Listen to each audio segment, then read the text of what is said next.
Bom, acho que a pesquisa vai ganhando forma, né? E ela fica meio...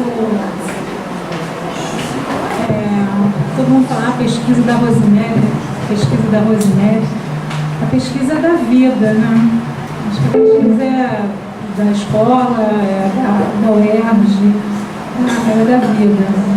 E acho que quando vocês falam e vão dando a forma de vocês, nos lugares que vocês estão, né?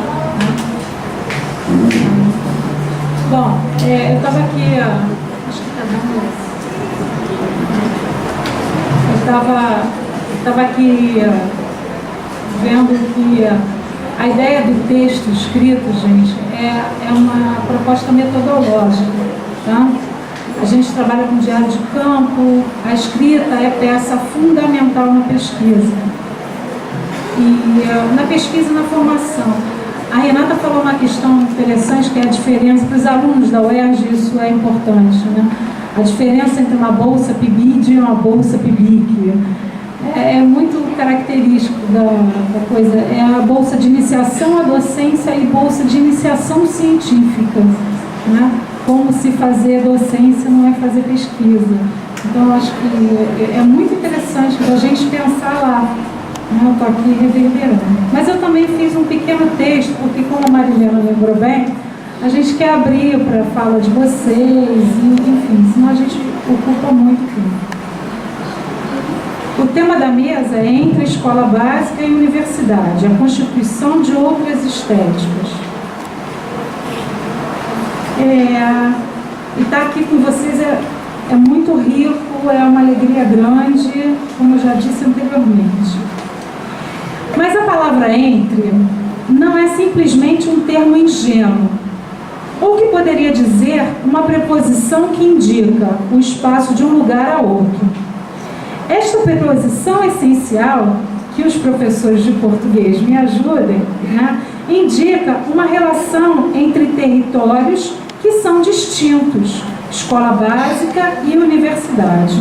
Mesmo que esses dois territórios tenham como objeto a produção de conhecimentos. Suas dimensões, tempos, modos de funcionamento se constituem de maneiras diferentes. Muitos de nós já vivemos estes territórios de formas distintas, e como aluno, e como professor, e como gestor, e como pesquisador, e.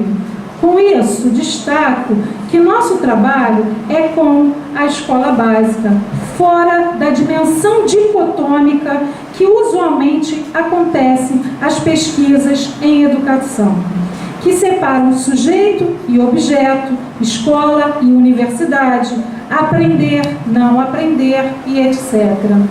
Estar entre não faculta o uso do ou, que exclui, mas nos fala de um e, que é a acepção de um tornar-se outro, de um devir.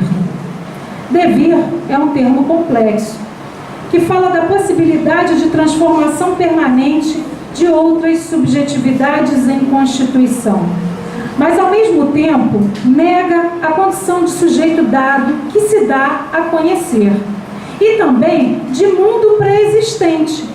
O si e o mundo são coemergentes, eles não existem previamente. Nesse sentido, o que fazemos entre escola básica e universidade é acompanhar processos para enunciar, para visibilizar e para cartografar os diferentes modos de constituição do conhecimento. E conhecimento, para essa pesquisa, assume uma dimensão corporificada nas práticas. Feito essa pequena introdução, parto para a segunda fala, para o segundo momento da minha fala, abordar alguns traçados da constituição de outras estéticas neste entre-lugar, né? Melhor dizendo, do tema do nosso encontro-conversa, o traçado de uma formação inventiva de professores. A ideia de uma formação inventiva de professores articula principalmente políticas de cognição, produção de subjetividade, experiência, arte e estética da existência. Falarei brevemente estes conceitos, ferramentas de trabalho. Mas antes disso, quero destacar que estas noções geralmente não se aprendem nos cursos de formação de professores. Então, nesse sentido, uma formação inventiva, ela é criada no contexto de análise e de intervenção permanente das práticas em nós, de formar, de ensinar, de aprender e desaprender. Uma formação inventiva é em especial uma questão de aprendizado de como manter vivo um campo problemático, deixando vibrar as forças intensivas para que essas possam criar formas e desformar cristalizações no percurso da vida. Algo parecido com uma desaprendizagem, como diria Michel Foucault, abre aspas, uma feição de desbaste em relação ao ensino recebido, aos hábitos estabelecidos e ao meio, fecha aspas. Contrária a essa posição, tanto a escola como a universidade esperam que seus professores e alunos resolvam problemas, respondam corretamente, deem contas dos currículos, dos conteúdos, tenham êxito na solução de problemas ou em avaliações que ganham diferentes nomes, aqui e lá. Né? Habitualmente, corremos contra o tempo para dar conta de tarefas e ter êxito no ensino e na aprendizagem. Com isso, deixamos de lado a constituição de territórios de pensamento e de conhecimento. Por esse motivo, penso com ferramentas que forçam o pensamento a pensar e auxiliam na análise de territórios moventes, como é o caso da escola básica e da universidade. A noção de políticas de cognição assume que conhecer não é uma abstração, mas envolve uma posição em relação ao mundo e a si mesmo, uma atitude, um ethos. Sendo assim, quando o conhecer assume uma dimensão de solução de problemas, ele não é apenas um problema teórico, mas um problema político. O conhecer como solução de problemas, como representação de mundo pré-existente, é uma das configurações que nossa cognição assume. Com isso, ele não dorme somente nas páginas dos livros, mas nos habita, e muitas vezes de maneira silenciosa, como uma atitude natural. E com isso, não nos estranhamos com os acontecimentos, simplesmente naturalizamos processos e os desenvolvemos para que ao final ele seja resolvido com êxito. Por outro lado, ao aproximar conhecimento e criação, afirmar que a ação de conhecer configura de modo recíproco e indissociado o sujeito e o objeto, o si e o mundo, não é apenas propor um novo entendimento da cognição. É uma proposta a adotar uma maneira de estar no mundo, de habitar um território existencial e de se colocar em uma relação problematizadora de conhecimento. A recusa da crença no mundo dado, que apenas representamos, que coloca problemas que devemos solucionar e ao qual devemos nos habituar, não é de modo algum trivial. A ideia de que o si e o mundo não são dados, mas efeitos de nossa prática cognitiva, expressa uma política cognitiva como transformação, como invenção de si e de mundo, do modo como a Virginia Kastrup nos ajuda a pensar. Assumir a posição inventiva requer desnaturalização de processos, desaprendizagem do dado, o que exige, em princípio, um esforço, mas pode, com a prática, manter vivo o campo problemático, se transformar numa atitude encarnada e atenta à experiência presente e à intervenção nas práticas. Produzir conhecimento e práticas se tornam face e contraface da experiência cognitiva, o que impõe uma perspectiva ético-estético-política. Ética, porque se abre para a possibilidade de fazer escolhas no campo da formação. Expressa uma dimensão que, ao não se fechar em dar forma ao futuro professor, expande a possibilidade de desformar, de transformar. Estética como um dos caminhos possíveis, entre outros, pelos quais adultos, jovens e crianças realizam estilos de vida não conformados e não consensuais, como nos ensina Michel Foucault, afirmando a possibilidade de criar uma vida bela e livre. Política, pela atitude de forjar novos encontros, sempre outros que se movem para se diferir daquilo que somos. Encontrar e conversar, nessa perspectiva, é simplesmente acompanhar o traçado de modos de vida não conformados, que se constituem como efeitos dos agenciamentos entre o si e o mundo, entre aprendizagem e desaprendizagem, entre micro e macro política, entre educação e arte, entre formar e transformar. Por isso, a ideia de uma formação inventiva se produz como uma obra de arte, seguindo uma lógica da sensação, como nos diz Gilles Deleuze. Abre aspas. Em arte, tanto em pintura quanto em música, não se trata de reproduzir ou inventar formas, mas de captar forças. E por isso que nenhuma arte é figurativa. A célebre fórmula de Paul Klee: não apresentar o visível, mas tornar visível. Não significa outra coisa. A tarefa da pintura é definida como a tentativa de tornar visível forças que não são visíveis. Fecha aspas. Diria que, da mesma forma, a tarefa do professor é definida pela tentativa de tornar visível as aprendizagens, que não são visíveis, tanto do professor como do aluno. Ou seja, manter vivo o campo problemático para que as forças se exerçam como um corpo aprendiz. Desse modo, a arte problematiza o lugar do aluno-professor solucionador de problemas, que ensina que para chegar a um fim dado de antemão por um currículo ou uma competência ou uma habilidade, tensionando os postulados hegemônicos da formação como aquele que faz solucionar a máquina de propagação da informação e da explicação, coisa que fazemos comumente. O lugar comum da explicação comporta dois âmbitos indissociáveis. Um produz um certo conforto no aprender. O aluno sente-se atendido com a explicação do mestre, produzindo um consenso.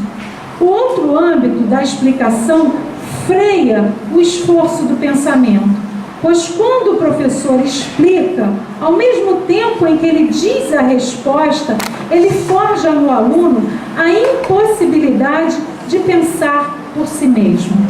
Assim, a explicação que comporta a resposta embota o processo de invenção de problemas, muito importante para uma formação inventiva de professores. Isso me lembra uma outra afirmação do Gilles Deleuze: mais importante do que o pensamento é aquilo que força o pensamento a pensar. Fecha aspas. O que coloca importância na processualidade e não no resultado, na solução ou na resposta. Por isso que um dos grandes desafios de uma formação inventiva é manter vivo um campo problemático, repito aqui. Mais do que dizer o que ela é, o importante é se colocar num percurso de formação aprendiz, com um estilo de vida não conformado, assumindo uma estética da existência. Algo parecido com uma formação experiência, colocando atenção naquilo que nos passa e nos acontece. para poder acompanhar processos e torná-los visíveis, pois eles ainda não foram expressos. Poderíamos dizer com isso que uma formação inventiva de professores expressa diferentes modos de aprender e de conhecer, e que esses modos não são dados a prioristicamente. Temos que cartografá-los, pesquisá-los, para que se possa fazer análises e intervenções. E nesses 2 últimos anos, circulo entre universidade e escola básica. Desenvolvo uma pesquisa e práticas de formação entre esses tempos e espaços. Dou aula na universidade e na escola. Temos grupos de estudos aqui e lá. Fazemos orientações, reuniões com professores e alunos aqui e lá, né? Tantas outras atividades nesse meio tempo. Hoje, com o PIB de CAPES e também o Prodocência, temos o 3º projeto em parceria com Macedo Soares. Nesse traçado cartográfico, alunos já estão formados, outros estão se formando, né? Organizamos 2 eventos na universidade, um livro que está lançado, que será lançado no final desse ano e que teve apoio da FAPERJ, ele está em processo de produção, mas não é dos resultados que desejo falar, mesmo que nossa pesquisa já tenha alguns resultados. Desejo compartilhar com vocês a importância de fazer com a escola um grupo de estudos, de pensar a expansão dos territórios de pensamentos entre universidade e escola básica, poder dar aula de estágio aqui na sexta-feira de manhã. Vocês me veem aí com os alunos de estágio, que acho que hoje não tem nenhum aluno de estágio aqui. Isso está trazendo, assim, inclusive já tive um texto publicado na revista Fractal ano passado sobre essa experiência aqui no Macedo. Já estamos fazendo outros textos, porque é um pouco isso, o trabalho do professor universitário tem esse viés da escrita, e eu tenho forçado um pouco os alunos e também os professores que estão em parceria de fazer isso. E para minha alegria, a gente teve 4 trabalhos enviados de professores da escola que serão expostos aqui também. Eu acho que os professores, eles estão de alguma forma, cada um da sua maneira, porque eu entendo a dificuldade que é fazer uma pesquisa numa escola, estar junto com vocês. As demandas aceleradas, a correria do dia a dia, os inúmeros trabalhos. Eu sei que tem professores, por conta das condições de trabalho da escola pública hoje, eles trabalham 3, 4, até mais lugares, né? Porque cotidianamente a gente vai cartografando isso. Então, até a não presença de vocês tem sentido aqui para a pesquisa, né? A gente tem isso como um modo de condição do próprio trabalho também, e coloca isso tudo em análise. E fazer análise não é fazer nenhum julgamento, como a aluna da Marilena disse ali, né? Uma aula sem julgamento, isso é tão bom, né, gente? Uma aula sem julgamento é muito bom, né? Sem um inquérito, como a gente costuma muito fazer, né? Bom, com isso, não falo sobre a escola básica ou sobre a formação. Diferente disso, estou experienciando a micropolítica da escola para ensinar e aprender junto com professores e futuros professores. Inclusive, quando discutimos no grupo de estudos da escola as condições do trabalho cotidiano do professor da escola básica, pensamos juntos uma formação continuada de professores. E isso não é falar de reciclagem ou de cursinhos com objetos fins acelerados, com propostas didáticas mágicas para fazer na escola. Mas, ao contrário, é fazer com alguns professores reuniões mensais para se pensar e fazer a escola que temos hoje, com suas problemáticas, intensidades e resistências. Gostaria de terminar a minha fala celebrando, como disse na abertura. E para celebrar, quero dizer para vocês que escutei na última reunião do nosso Conselho Escolar de abril, aqui na escola, um professor que se aposentará no ano que vem, dizer que para ensinar hoje é necessário se reinventar a cada aula. Um brinde às linhas de resistência e de luta que tenho visto e aprendido com vocês.